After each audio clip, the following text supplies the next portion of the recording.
students, my name is Shuchi Bharti and I am first year medical student. Welcome to my YouTube channel. आज की हम bio के amazing से lecture में एक अमेजिंग सा टॉपिक करने जा रहे हैं जो कि है मेंस्ट्रुअल साइकिल। मुझे पता है ये टॉपिक आप लोगों को काफी इजी लगता होगा, बट इसके अंदर जो हार्मोन्स का लेवल जो चेंज होता है वो काफी बच्चों को बहुत कंफ्यूज करता है। हमें समझ ही नहीं आता कब हार्मोन का लेवल राइज कर रहा है, कब हार्मोन का लेवल फॉल कर रहा है। तो आज के इस छोटे से लेक्चर में मैं पूरी कोशिश करूंगी कि मैं इस टॉपिक को बहुत अच्छे से क्लियर कर पाऊँ, और साथ ही साथ ये आपके बोर्ड्स के पॉइंट ऑफ व्यू से और नीट के पॉइंट ऑफ व्यू से भी बहुत ज्यादा इंपॉर्टेंट टॉपिक माना जाता है। इसके हार्मोन्स पे बहुत ज्यादा, हार्मोन्स के लेवल पे बहुत ज्यादा क्वेश्चन पूछे जाते हैं। तो आइए सीखते हैं मेंस्ट्रुअल साइकिल क्या होता है। सबसे पहले ये जो हमारा मेंस्ट्रुअल साइकिल है, जो ये मेंस्ट्रुअल वर्ड है, ये कहाँ से आया है? मेंस्ट्रुअल वर्ड का मतलब होता है, ये मेंसेस वर्ड से आया है, जिसका मतलब क्या होता है? मंथ, मतलब महीना। और ये जो साइकिल है, साइकिल तो आप लोगों को पता ही होगा साइकिल क्या होता है। साइकिल क्या होता है? जो एक टाइम इंटरवल में, एक कांस्टेंट टाइम इंटरवल में खुद को बार बार रिपीट करे। तो एक ऐसी साइकिल जो हर मंथ क्या हो? रिपीट हो। ठीक है, ये साइकिल कैसी है? ये एक तरह की रिप्रोडक्टिव साइकिल है, अकरिंग इन फीमेल। जो किसमें होती है? फीमेल्स में होती है। ठीक है, फीमेल्स में होती है at an average of interval of 28 से 29 डेज। मतलब जो फीमेल्स में ये जो साइकिल होती है, एवरेज कितना होता है? 28 से 29 डेज का ये साइकिल होता है, जिसमें कंप्लीट मंथ ही हमारा कवर हो जाता है। ठीक है, इस साइकिल में। बट ये जो साइकिल है, इसका जो टाइम इंटरवल है, ये हर फीमेल में क्या होता है? वेरिएबल होता है। किसी किसी में ये साइकिल 30 डेज की, 35 डेज की भी होती है, और किसी किसी में ये साइकिल 26, 21 डेज की भी हो जाती है। तो ये टाइम जो लिया है, ये क्या लिया है? ये एवरेज है कि नॉर्मली 28 से 29 डेज का हमारा ये मेंस्ट्रुअल साइकिल होता है। कैसा साइकिल है ये एक रिप्रोडक्टिव साइकिल है। किसमें होता है ये फीमेल्स में होता है। ठीक है, उसके बाद it occur in female primates. Primates का एग्जांपल लाइक ह्यूमन, मंकी और एप्स। ठीक है, और जो हमारे नॉन प्राइमेट्स होते हैं, एग्जाम्पल क्या है? कैट और डॉग। उसमें कौन सी साइकिल होती है? Oestrus cycle. ईस्ट्रस साइकिल आपकी सिलेबस में नहीं है, बस आप इस वर्ड को याद रखना। ठीक है, तो प्राइमेट्स में कौन सी साइकिल होती है? Menstrual cycle. प्राइमेट, यार इसको ना ऐसे याद रखो, प्राइमेट्स वो होते हैं जो 2 पैरों पे चलते हैं, और नॉन प्राइमेट्स कौन होते हैं? जो 4 पैरों पे चलते हैं। जस्ट एक याद करने का तरीका मैं बता रही हूँ। ठीक है, तो प्राइमेट्स क्या होगा? एग्जाम्पल ह्यूमन, मंकी और एप्स। और नॉन प्राइमेट्स क्या होंगे? कैट और डॉग। तो नॉन प्राइमेट्स में कौन सी साइकिल होगी? Oestrus cycle. और हमारे प्राइमेट्स में कौन सी साइकिल होती है? Menstrual cycle. बस। Now next is menarche. Menarche क्या होता है? देखो, ये साइकिल है, ये कभी ना बचपन से नहीं होती, ये कभी ना कभी तो स्टार्ट होती है। तो जो बिगनिंग ऑफ साइकिल है, जब साइकिल फर्स्ट टाइम एक फीमेल में हुई होगी, उसी को हम क्या बोलते हैं? मिनार्क। और ये स्टार्ट कब होती है? At the time of puberty. जब फीमेल प्यूबर्टी की स्टेज पे आती है, तब हमारा मिनार्क स्टार्ट होता है। और प्यूबर्टी कब स्टार्ट होती है? अराउंड 12 से 13 एज पे। ठीक है, तो मिनार्क क्या है? Beginning of cycle. और कब होता है ये? एट प्यूबर्टी पे। ठीक है, उसके बाद मेनोपॉज क्या होता है? मेनोपॉज होता है कि जब ये जो साइकिल है, पॉज का मतलब क्या होता है? ये पॉज है ना, पॉज का मतलब क्या होता है? स्टॉप हो जाना। ठीक है, और मीनो का कहाँ से आया है? इस मेंस्ट्रुअल वर्ड से। तो जब हमारा मेंस्ट्रुअल साइकिल स्टॉप हो जाता है, तो उसको बोलते हैं मीनोपॉज। और वो कौन सी एज पे होता है? अराउंड 50 ईयर्स की एज पे मीनोपॉज आ जाता है। ठीक है, किसी में पहले भी आ सकता है। तो 45 और 50 को हम एक आइडियल एज मानते हैं। तो ये क्या होता है? सेसेशन। सेसेशन का मतलब होता है स्टॉप। तो सेसेशन ऑफ साइकिल, और इसकी एज क्या है? Around 50 years. ठीक है, अब क्वेश्चन उठता है कि ये मेंस्ट्रुअल साइकिल किसी फीमेल में हो कैसे रहा है? तो ये जो मेंस्ट्रुअल साइकिल होता है, it is controlled bye hormones. ये किसके अंडर है? ये हार्मोनल कंट्रोल के अंदर ये हमारा मेंस्ट्रुअल साइकिल होता है। अब एक एक करके हम देखते हैं इसमें आगे क्या होता है। तो होप सो अभी तक मैंने जितना समझाया हो वो समझ आया हो। अब आगे हम पढ़ेंगे कि ये ह्यूमन फीमेल्स में जो ये मेंस्ट्रुअल साइकिल हो रहा है, ये कौन से ऑर्गन्स में होता है। ठीक है, तो मेंस्ट्रुअल साइकिल में देखो 2 साइकिल चल रही होती है। एक होती है हमारी ओवेरियन साइकिल, ठीक है, और एक होती है हमारी यूटेराइन साइकिल। ठीक है, मेंस्ट्रुअल साइकिल में क्या होता है? 2 साइकिल चल रही होती है। एक होता है ओवेरियन साइकिल, और दूसरा कौन सा होता है? Uterine cycle. ठीक है, अब ओवेरियन हार्मोन, ओवेरियन साइकिल नाम से पता लग रहा है, मतलब ये साइकिल कहाँ चल रही है? ओवरी में। और ये यूट्राइन साइकिल भी नाम से पता लग रहा है कहाँ चल रहा है? यूट्रस में। ये बात क्लियर हो गई। अब ये जो ओवेरियन साइकिल है ना, ओवेरियन साइकिल, और मतलब ये पूरा साइकिल अंडर हार्मोनल कंट्रोल है। तो जो ओवेरियन साइकिल को जो हार्मोन कंट्रोल करता है, उसको क्या बोलेंगे? Ovarian hormone. और वो हार्मोन्स कौन कौन से हैं? पढ़ाई होगा आप लोगों ने, वो है एस्ट्रोजन और प्रोजेस्टेरॉन। ठीक है, ये। और जो ये हमारा यूटेराइन साइकिल है, ये इसको कौन कंट्रोल कर रहा है? Pituitary hormone. और इसमें भी कौन से हार्मोन आएंगे? इसमें आते हैं हमारे LH और FSH। LH क्या है, ल्यूटेनाइजिंग हार्मोन, और FSH क्या है, फॉलिकुलर स्टिमुलेटिंग हार्मोन। तो इतना याद रखना कि हमारे मेंस्ट्रुअल साइकिल में 2 साइकिल चल रही होती है, ओवेरियन साइकिल और यूट्राइन साइकिल। ओवेरियन किसकी साइकिल, नाम से पता लग रहा है ओवरी के अंदर होगा, और यूट्राइन साइकिल यूट्रस के अंदर होगा। तो जो ओवेरियन साइकिल है it is controlled by estrogen and progesterone, और जो यूट्राइन साइकिल है it is controlled by LH and FSH। अब एक एक करके हम इन हॉर्मोन्स के बारे में पढ़ते हैं।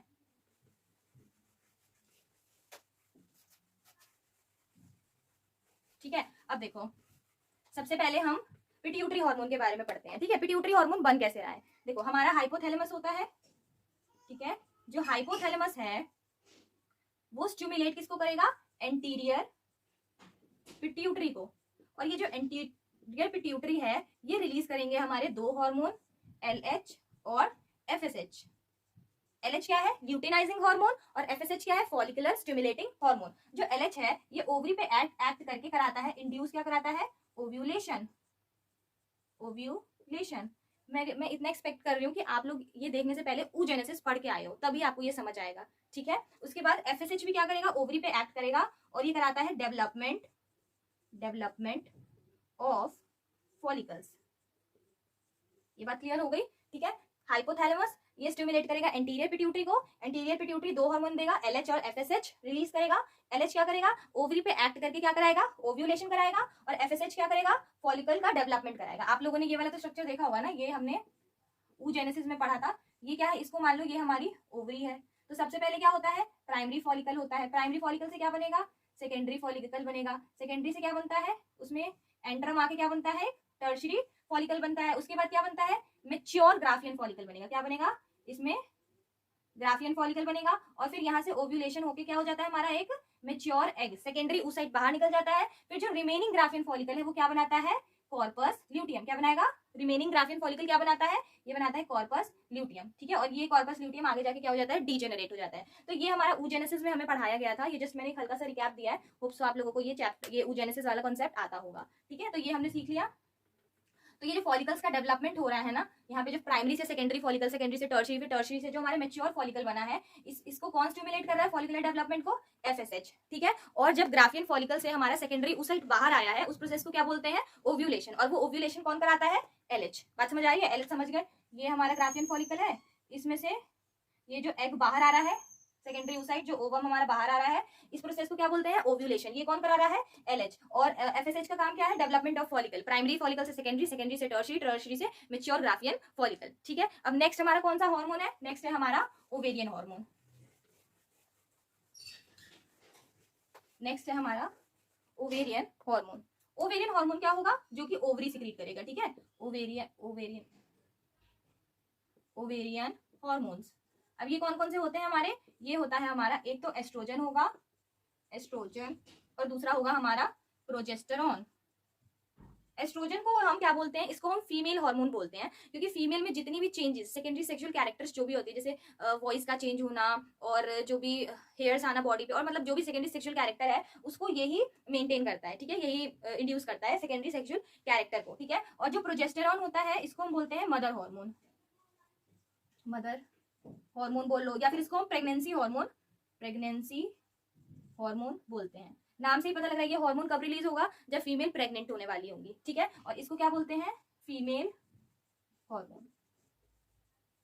ये बात क्लियर हो गई। अब देखो जो एस्ट्रोजन है ये आ कहाँ रहा है, कहाँ से रहा है, तो it is secreted by development follicle, developing follicle. जो हमारे प्राइमरी से सेकेंडरी, सेकेंडरी से टर्शरी, मैच्योर ग्राफियन तक जो फॉलिकल्स बने हैं ना, ये जैसे जैसे ग्रो करेंगे ना, ये क्या सिक्रीट करते हैं, एस्ट्रोजन। तो estrogen secreted by developing follicles. ये बात क्लियर हो गई। ठीक है, और इसका काम क्या है, ये क्या करता है, ये एंडोमेट्रियम फॉर्मेशन करता है, एंडोमेट्रियम।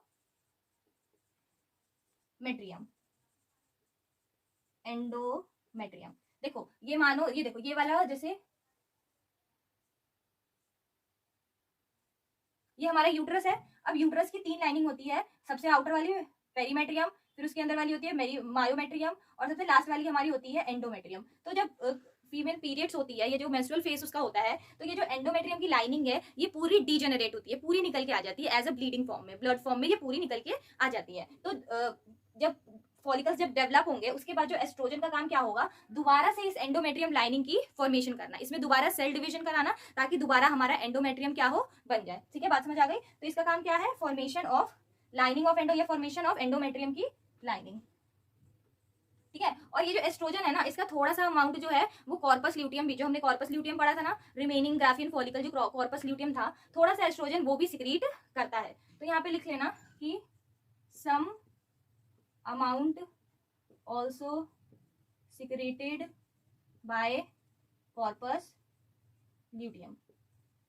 ये अभी जस्ट याद रखो, अभी बताऊंगी कैसे। ठीक है, उसके बाद प्रोजेस्टेरॉन को हमने प्रेगनेंसी हार्मोन भी बोला। ये मदर हार्मोन क्यों बोल रहे हैं, क्योंकि प्रेगनेंसी जो ये एंडोमेट्रियम है, जब प्रेगनेंसी होगी, जब हमारा एग फर्टिलाइज्ड हो जाएगा तो जाइगोट बनाएगा। अब जाइगोट क्या होगा, इस एंडोमेट्रियम पे आके क्या करेगा, इम्प्लांट करेगा। अब इम्प्लांट करने के लिए जो हमारा ये एंडोमेट्रियम होता है ना, ये बहुत ज्यादा ग्लैंडुलर बन जाता है, बहुत ज्यादा सिक्रेटरी बन जाता है, ताकि ये जो हमारा जाइगोट है उसको क्या कर पाए, ये नरिश कर पाए। तो वो क्या करता है, ये जो प्रोजेस्टेरॉन है ये मेंटेन करता है एंडोमेट्रियम की लाइनिंग को और इसकी थिकनिंग करता है, ताकि एक ये क्या करेगा, सिर्फ एक लाइन बनाएगा एंडोमेट्रियम की। लेकिन ये प्रोजेस्टेरॉन क्या करता है, ये मेंटेन करता है एंडोमेट्रियम लाइनिंग को। इसका मतलब क्या करता है, थिकनिंग ऑफ एंडोमेट्रियम लाइनिंग। ठीक है, और उसको सिक्रेटरी बनाता है और ग्लैंडुलर बनाता है। तो ये चार तुम याद रखना, ये चार हार्मोन्स हमने पढ़ लिया है। अब नेक्स्ट हमारा आएगा फेसेस ऑफ मेंस्ट्रुअल साइकिल। क्या आएगा, फेसेस ऑफ मेंस्ट्रुअल साइकिल। जो हमारा 28 डेज का साइकिल है उसमें कौन कौन सी फेसेस चल रही हैं। नेक्स्ट टॉपिक क्या है, फेजेस, फेजेस ऑफ साइकिल। सबसे पहला फेज हमारा कौन सा होता है, सबसे पहला फेज है हमारा मेंस्ट्रुअल फेज। ठीक है, मान के चलो ये साइकिल जो है ये 28 से 29 डेज की है, 28 से 29 डेज की है। तो सबसे पहला फेज हमारा कौन सा होगा, मेंस्ट्रुअल फेज। मेंस्ट्रुअल फेज ये कितने दिन का होता है, 1 to 5 डेज का होता है, 1 to 5 डेज का होता है। एवरेज बता रही हूँ, ये भी वेरिएबल होता है, किसी फीमेल में 3 दिन का भी हो जाता है, किसी में 7 डेज का होता है, किसी में 6 डेज का होता है। तो ये वेरिएबल होता है। एवरेज क्या मानते हैं कि 5 डेज की ये साइकिल होती है। इस मेंस्ट्रुअल फेज में क्या होता है, जो एंडोमेट्रियम की जो लाइनिंग होती है वो क्या हो जाती है, डीजेनरेट हो जाती है। ठीक है, और ब्लड वेसल्स वगैरह वेजाइना के थ्रू बाहर आ जाता है। ठीक है, सेकेंड फेज हमारा कौन सा होता है, सेकेंड हमारा होता है फॉलिकुलर फेज। फॉलिकुलर या फिर इसी को हम बोलते हैं प्रोलिफरेटिव फेज भी हम इसको बोलते हैं। देखो फॉलिकुलर से तो नाम से पता लग रहा है, फॉलिकल मतलब फॉलिकल्स का डेवलपमेंट, मतलब मेंस्ट्रुअल साइकिल जैसी हो जाएगा ना उसके बाद क्या स्टार्ट हो जाती है, उसके बाद ओवरी में दूसरा फॉलिकल, दूसरा प्राइमरी फॉलिकल एग बनाना शुरू कर देता है। तो उसके लिए फॉलिकल का डेवलपमेंट होगा। तो ये जो फॉलिकुलर डेवलपमेंट है ये कहाँ पे होगा, ओवरी में होगा।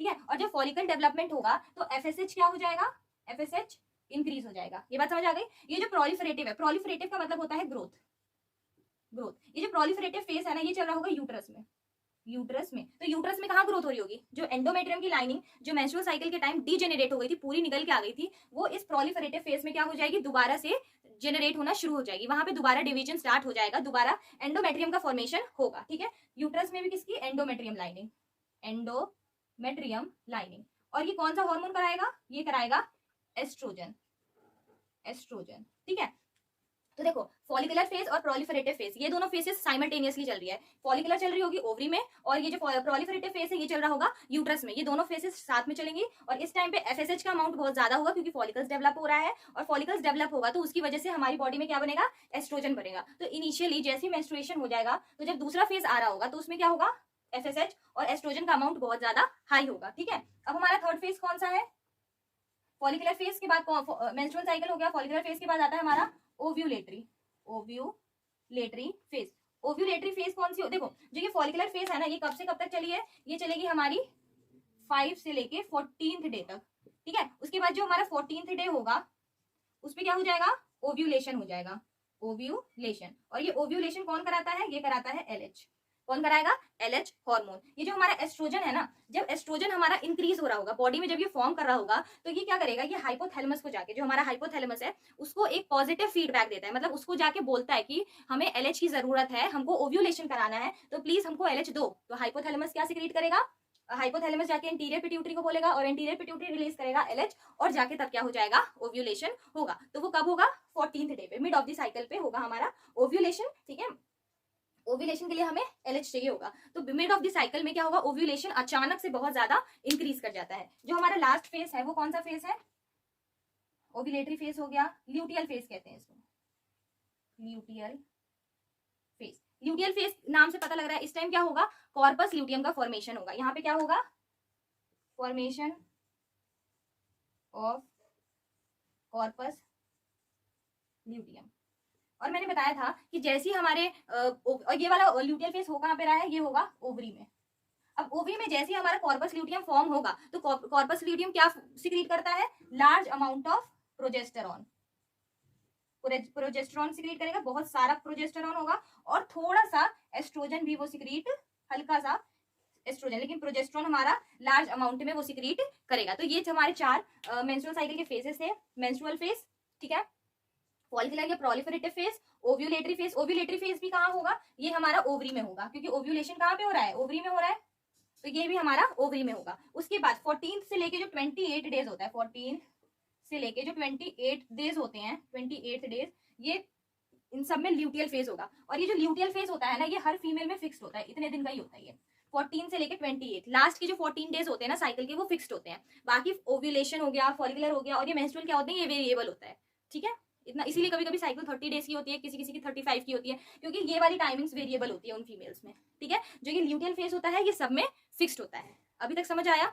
अभी हम लास्ट जो हमारा बुक का जो डायग्राम है, जो हमारे बुक में जो ग्राफ बना हुआ है, उसको मैं बहुत अच्छे से समझाऊंगा, ठीक है। अभी तक हमने जितना भी कुछ पढ़ा उन सबको रिवाइज हम इस ग्राफ के थ्रू करते हैं, और ये ग्राफ बहुत ज्यादा इंपॉर्टेंट है बोर्ड के पॉइंट ऑफ व्यू से भी और नीट के पॉइंट ऑफ व्यू से भी, ठीक है। तो ये है हमारा ओवेरियन हार्मोन और ये है हमारा पिट्यूटरी हार्मोन, ठीक है। ओवेरियन हार्मोन कौन सा, एस्ट्रोजन एंड प्रोजेस्टेरॉन, और पिट्यूटरी एलएच और एफएसएच, ठीक है। सबसे पहले हमारी 5 डेज की कौन सी फेज चलेगी, ये है हमारी मेंस्ट्रुअल फेज। मेंस्ट्रुअल फेज मतलब जिसको हम लेमन लैंग्वेज में पीरियड्स भी बोलते हैं, ठीक है। जब फीमेल्स किस पे क्या जब पीरियड्स हो रही होती है तब क्या होता है, ये जो हमारी एंडोमेट्रियम की लाइनिंग है, ये पूरी डीजेनरेट होती है और वेजाइना के थ्रू बाहर आ रही होती है। तो ये कौन सा फेज है हमारा, ये हमारा मेंस्ट्रुअल फेज है, जब पूरी की पूरी जो एंडोमेट्रियल की लाइनिंग है वो क्या हो रही होती है, डीजेनरेट हो रही होती है। उसके बाद नेक्स्ट फेज आता है हमारा फॉलिकुलर फेज। तो जो फॉलिकुलर फेज होगा उसमें क्या होगा, ये जो प्राइमरी फॉलिकल है ये चेंज होगा सेकेंडरी में, सेकेंडरी चेंज होगा टर्शरी में, और टर्शरी चेंज हो जाएगा मैच्योर ग्राफियन फॉलिकल में। जब ये फॉलिकल्स डेवलप हो रहे होंगे तो एफएसएच का अमाउंट क्या कर रहा होगा, राइज कर रहा होगा। और क्योंकि फॉलिकल्स डेवलप हो रहे हैं तो जो डेवलपिंग फॉलिकल्स है वो क्या सिक्रीट करते हैं, एस्ट्रोजन सिक्रीट करते हैं। इस वजह से एस्ट्रोजन का लेवल भी क्या हो रहा है, इंक्रीज हो रहा है। फिर जब हमारा मेच्योर ग्राफियन फॉलिकल से एग बाहर आएगा, जब उसको ओव्यूलेशन करना होगा, तो एस्ट्रोजन हाइपोथैलेमस को बोलेगा कि हमें एलएच चाहिए, आप हमें एलएच दो। तो एलएच हमारे फिर उसमें आएगा और एलएच क्या करवाएगा, ओव्यूलेशन कराएगा। तो ये हमारा एलएच ने क्या कराया, ओव्यूलेशन कराया। इस टाइम ओव्यूलेशन के टाइम एलएच का अमाउंट बहुत ज्यादा हो जाता है, इसलिए ये जो हमारी पीक आई है इस टाइम हम बोलते हैं एलएच सर्ज। इसी को क्या बोलते हैं, एलएच सर्ज। अब देखो ओव्यूलेशन हो गया, अब ये जो ओव्यूलेशन हो गया, एक बाहर निकल गया, ये जो रिमेनिंग ग्राफियन फॉलिकल है वो चेंज होता है कॉर्पस ल्यूटियम में। तो देखो फॉलिकल्स आपस अब क्या हो रहे हैं, डीजेनरेट हो रहे हैं। जब डीजेनरेट होंगे तो एफएसएच का अमाउंट क्या हो गया, कम हो गया। ओव्यूलेशन हो गया तो एलएच का अमाउंट भी क्या हो जाएगा, कम हो जाएगा, ठीक है। अब कॉर्पस ल्यूटियम आया तो कॉर्पस ल्यूटियम क्या करता है, लार्ज अमाउंट ऑफ प्रोजेस्टेरॉन का सिक्रीशन करता है। अच्छा ये तो अब यहाँ पे देखो, ये जो हमारा एफएसएच उसने तो फॉलिकल्स डेवलपमेंट करा दिया। यहाँ पे जो एलएच था वो एस्ट्रोजन था, उसका काम क्या है, यहाँ पे एंडोमेट्रियम की जो लाइनिंग है इसकी थिकनिंग, एंडोमेट्रियम की लाइनिंग का फॉर्मेशन ये करता है। इस फेज को हम क्या बोलेंगे, जब एंडोमेट्रियम की लाइन फॉर्म करती है इसको बोलते हैं हम प्रोलिफरेटिव फेज, इसको हम बोलते हैं। तो 5 से 14 डेज में यहाँ पे हमारे फॉलिकल्स डेवलप होंगे, जिसकी वजह से एफएसएच का अमाउंट बढ़ेगा, और फॉलिकल्स सिक्रीट करेंगे एस्ट्रोजन, जिसकी वजह से एस्ट्रोजन की पीक आएगी। और दूसरा, जब एस्ट्रोजन की पीक आएगी, जब एस्ट्रोजन ज्यादा होगा तो वो क्या करेगा, एंडोमेट्रियम की लाइनिंग का फॉर्मेशन करता है। उसके बाद ओव्यूलेशन के टाइम पे क्या होगा, एलएच सर्ज आएगा, एलएच की हाई पीक आएगी। फिर जब ये फॉलिकल्स क्या होंगे, डीजेनरेट होंगे, तो एफएसएच का अमाउंट कम हो जाएगा और एस्ट्रोजन का पीक भी क्या हो जाएगी, कम हो जाएगी। ओव्यूलेशन हो गया, इस वजह से एलएच की पीक भी कम हो जाएगी, ठीक है। अब क्योंकि ये जो रिमेनिंग ग्राफिन फॉलिकल है उसने कॉर्पस ल्यूटियम बनाया, तो कॉर्पस ल्यूटियम क्या सिक्रीट करता है, लार्ज अमाउंट ऑफ प्रोजेस्टेरॉन। तो ये देखो यहाँ पे क्या आएगी, प्रोजेस्टेरॉन की पीक आएगी। अब एलएच और एफएसएच की पीक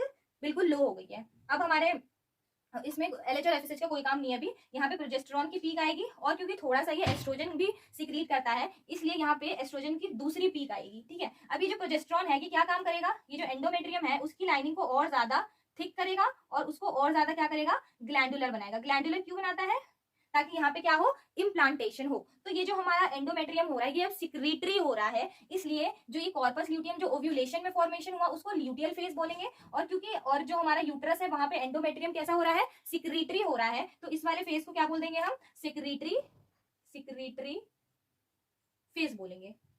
तो ये हमारी 28 डेज की साइकिल है। अब इसके बाद जो हमारा एग बनेगा, जो एग ओव्यूलेशन के बाद जब फेलोपियन ट्यूब में आएगा, तो डिपेंड करेगा कि एग जो है वो फर्टिलाइज हुआ है या नहीं। अगर वो फर्टिलाइज होगा तो आगे प्रेगनेंसी होगी, जब प्रेगनेंसी होगी तो मेंस्ट्रुअल साइकिल क्या हो जाएगा, स्टॉप हो जाएगा, और वो जो जाइगोट है वो यहाँ जो हमारा हमने अपना एंडोमेट्रियम को जो मेंटेन करके रखा है उसमें आके क्या हो जाएगा, इम्प्लांट हो जाएगा। और अगर प्रेगनेंसी नहीं हुई, हमारा एग फर्टिलाइज नहीं हुआ, तो दोबारा से क्या हो जाएगा, यहाँ पे एंडोमेट्रियम की जो लाइनिंग है वो क्या कर जाएगी, डीजेनरेट कर जाएगी। और जब एंडोमेट्रियम की लाइनिंग डीजेनरेट करती है तो उस टाइम पे सारे हार्मोन जो होते हैं वो अपने लो लेवल पे होते हैं। उस टाइम हार्मोन